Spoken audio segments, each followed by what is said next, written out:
semuanya, kembali lagi di segmen DDS bersama aku Mutiara dan MC baru kita. Perkenalkan, nama aku Rizka Septiana Putri dari kelas 12 Multimedia 2. Nah, oke. Tapi sebelum kita mulai nih, gimana kalau kita kasih slogan dulu buat teman-teman kayak biasanya. Oke. 1, 2, 3. SMK 8 Idola, inovatif, disiplin, kolaboratif.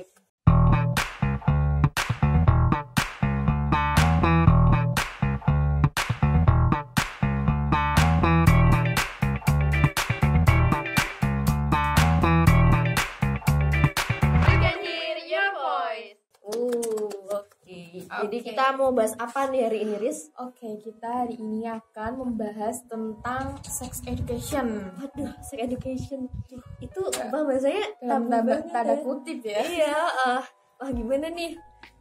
Nah, kenapa sex education itu tabu banget di negara kita ya? Karena di Indonesia itu pendidikan seksual itu masih minim sekali kalau di Indonesia. Karena mereka tuh kayak masih mikir pendidikan seksual itu berarti kayak pendidikan reproduksi. Mereka tuh menyamaratakan pikiran mereka gitu. Jadi kayak hal-hal yang jorok lah, hal-hal yang memalukan gitu ya. Yang istilahnya kayak hubungan suami istri kayak gitu mesti betul gitu. Banget. Padahal sex education kan luas gitu ya.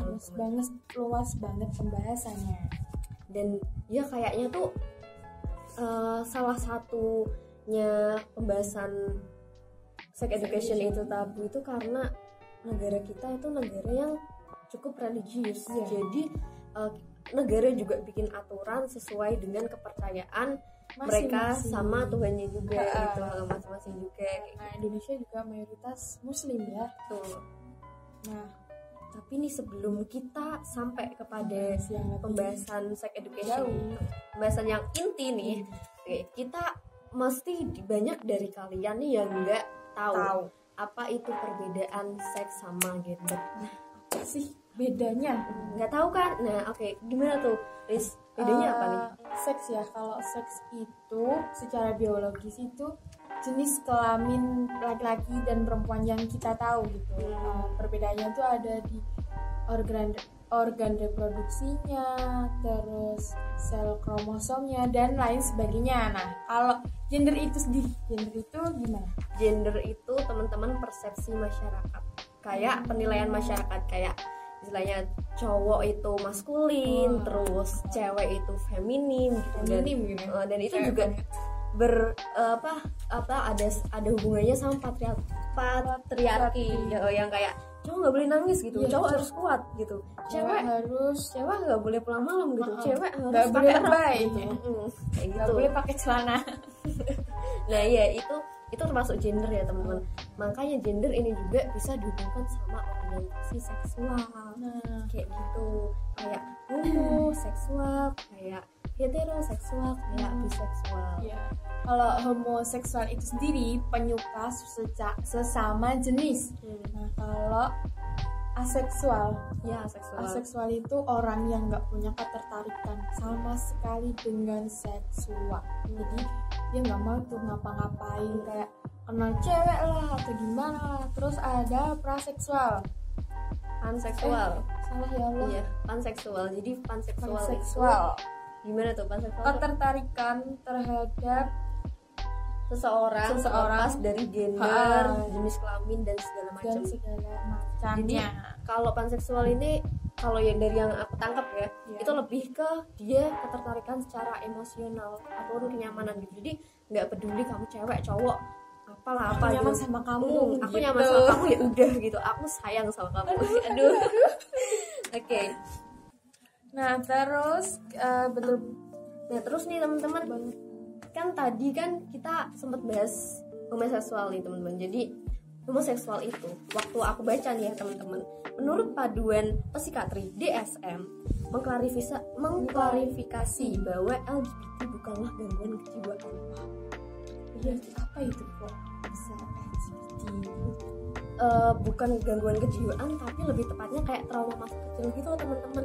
Jadi kayak mentalnya dari kecil, kayak seolah waktu kecil kita nggak disayang ibu, kita ditinggal ayah, kita mengalami kekerasan seksual gitu.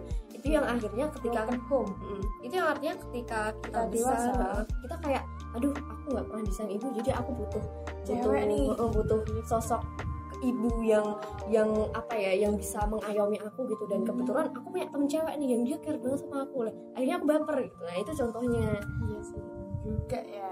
Nah, membahas tentang homoseksual tadi, ada nih yang viral di TikTok yang sering itu kita lihat, mungkin di FYP kalian ya, itu yang ragil itu yang dari orang Jerman. Indonesia yang menetap di Jerman karena dia gay.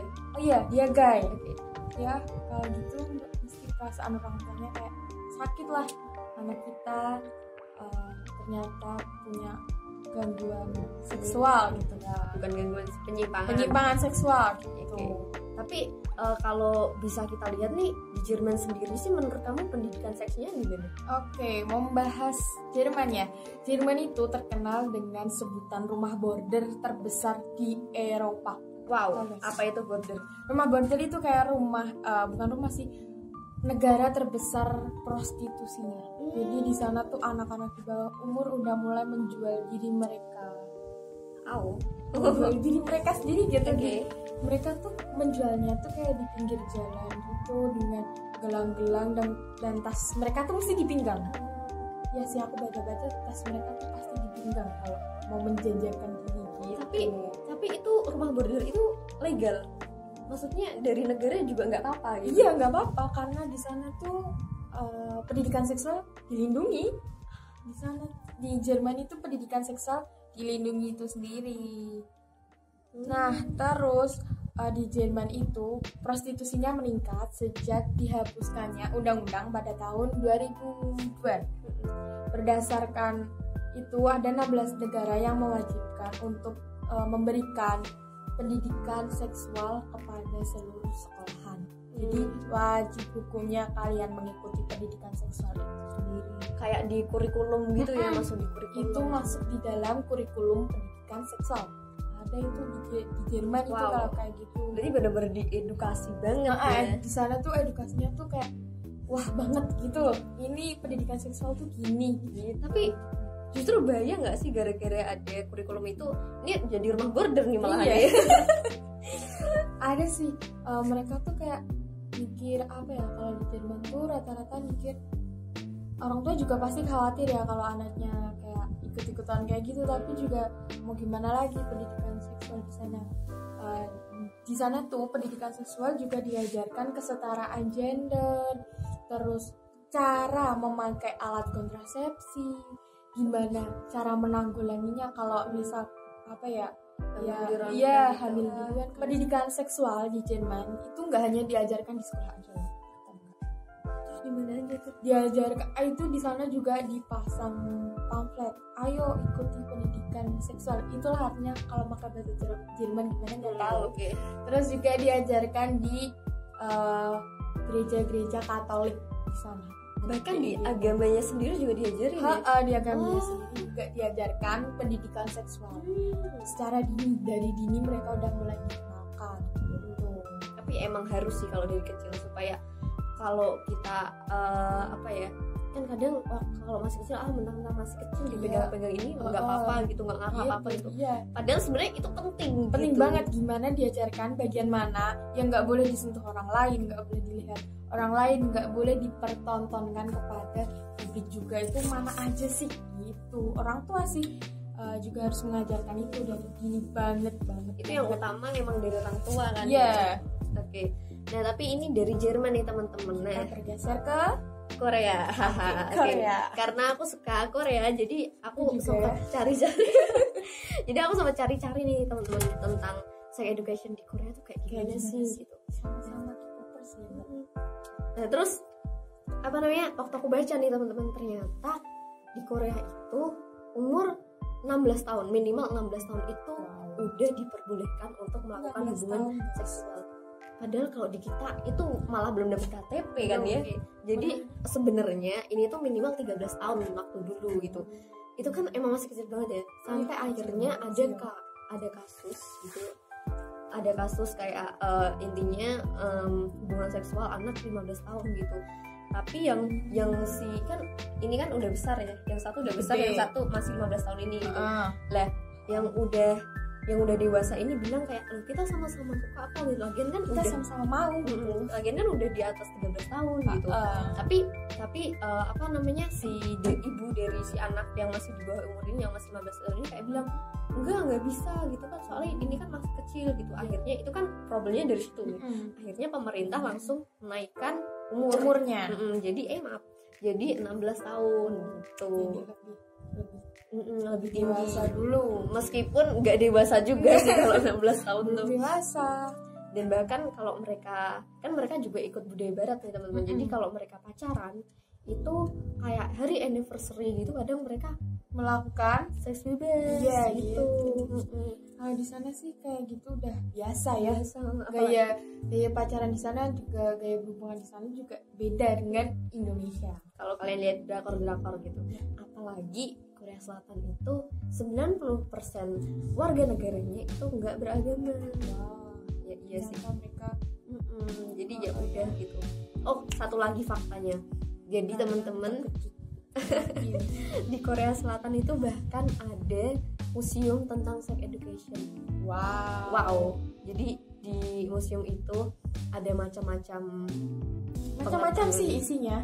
Pengetahuan umum tentang seks gitu, dari anatomi tubuh manusia gitu, alat reproduksi, bahkan ada hubungan seksual itu sendiri gitu. Ya, gitu deh. Gitu ada. Nah, gimana sih kalau di negara kita sendiri, Indonesia? Gimana nih Indonesia? Kalau menurut kalian gimana nih? Kalau menurut kamu Indonesia gimana sih pendidikan seksual belum ada ya di kurikulum. Jadi kayak pemikiran orang Indonesia tuh tentang seksual tuh kayak masih disamaratakan, tabu banget. Jadi kayak hal kayak gini tuh kayak hal yang nggak senonoh sih, padahal di Indonesia itu harus diajarkan pendidikan seksual karena mereka masih mikir gini, pendidikan seksual berarti bagian tubuh mana yang nggak boleh dipegang itu masih menjadi tanggung jawab orang tua masing-masing gitu. Jadi nggak ada nih pendidikan tentang seksual, kok kayak gini, kok gini nggak boleh, nggak ada di sini. Jadi yang bertanggung jawab anak itu ya orang tuanya. Padahal kalau kayak gitu kan jadinya kita jadi nggak tahu gitu apa namanya yang bener tuh kayak gimana gitu. Apalagi setelah kita dewasa, kita taunya mesti lah kayak gitu kan alamiah aja gitu, kejadian aja gitu, gara-gara hormonnya gitu. Padahal mikir gimana? Padahal nggak kayak gitu teman-teman. Itu tuh juga kita harus belajar gitu. Apalagi secara psikologi juga nanti kita bakal kalau pertama kali juga kan ini bakal kaget, bakal terngiang-ngiang. Jadi fungsinya sex education itu kayak gitu, biar kita tahu secara psikologi, terus juga kita paham dampak-dampaknya, penyakitnya gitu.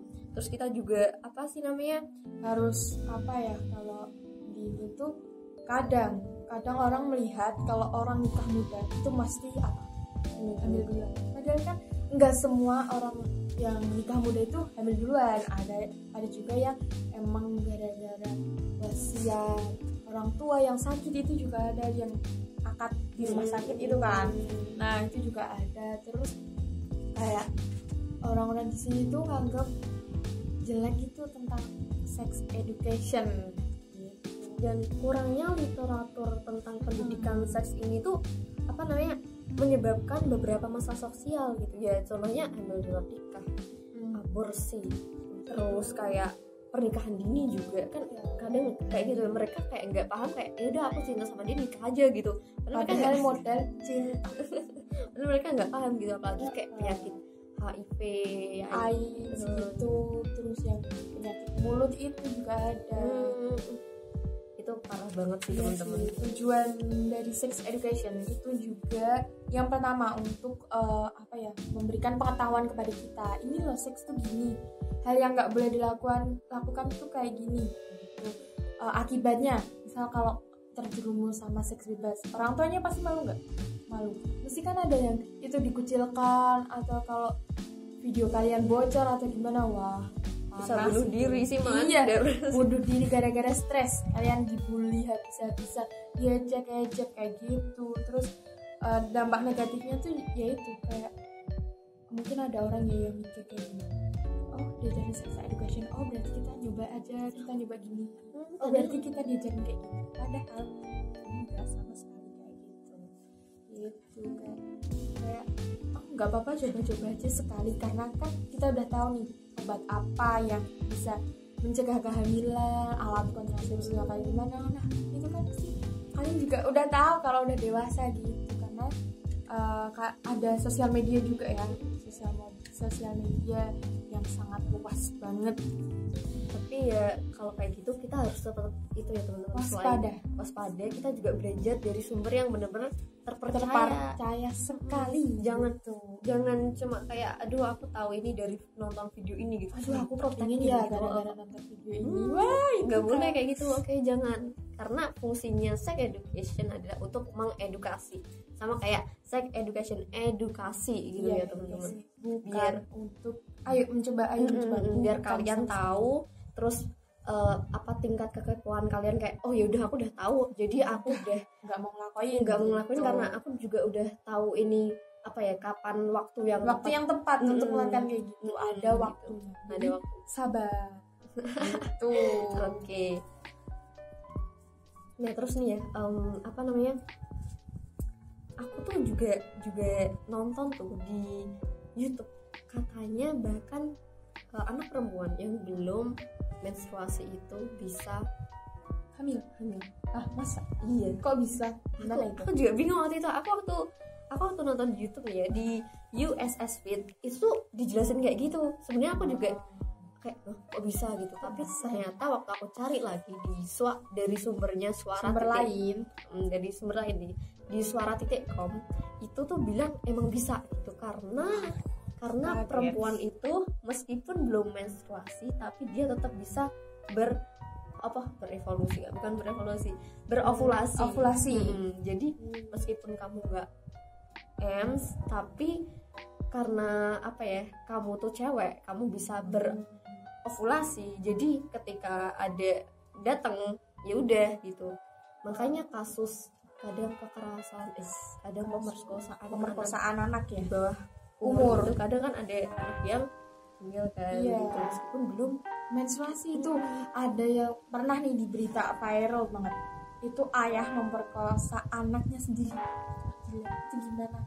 Itu dilakuin waktu orang tuanya itu si ibu masih pergi ke pasar dan si anaknya itu masih tidur.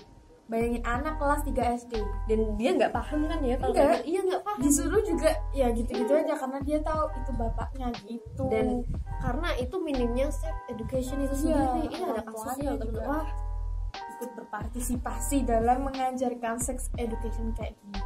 Itu harus banget gitu. Jadi kita nggak paham. Ngeri sih, ngeri banget. Apalagi sekarang sosial media tuh kan banyak ya sumber kita kayak buat nonton gituan kan. Ada banyak yang anak kecil-kecil sampai gitu pakai VPN, bocil tak VPN itu gimana, astaga. Jadi itu pinter-pinternya orang tua kalau ngasih handphone ke anak kecil. Sekarang kan mereka tahu gunain YouTube gara-gara apa? Gara-gara mereka nonton, misal orang tuanya nonton YouTube, klik dia gambar, search kayak kaca besar itu. Nah kalau kayak gitu jadi anak ngikutin gitu. Dan mending kita tahu sex education dari orang tua daripada kita nonton langsung, kita cari. Kalau ini semangat banget. Iya kan, aku deg-degan. Oke. Nah kayaknya kita udah bahas menggebu-gebu banget ini. Semangat nih. Oke teman-teman. Dari yang awalnya ragu, awalnya deg-degan karena aku baru pertama kali. Tapi kamu udah bagus sih ini. Pertama kali. Oke. Mungkin itu aja kali ya yang kita bahas kali ini. Oke, kalau gitu kita pamit undur diri dulu teman-teman. Makasih. Jangan lupa like, komen, subscribe. Oke. Share juga, share ke orang tua kalian, ke teman-teman adiknya gitu. Diajarin gini gitu. Tentang pentingnya sex education. Oke. Oke, kalau gitu kita pamit undur diri. Aku Mutiara dan aku Rizka. Sampai jumpa di segmen DDS selanjutnya. Bye bye. Bye-bye. Salam idola, inovatif, disiplin, kolaboratif. Bye bye.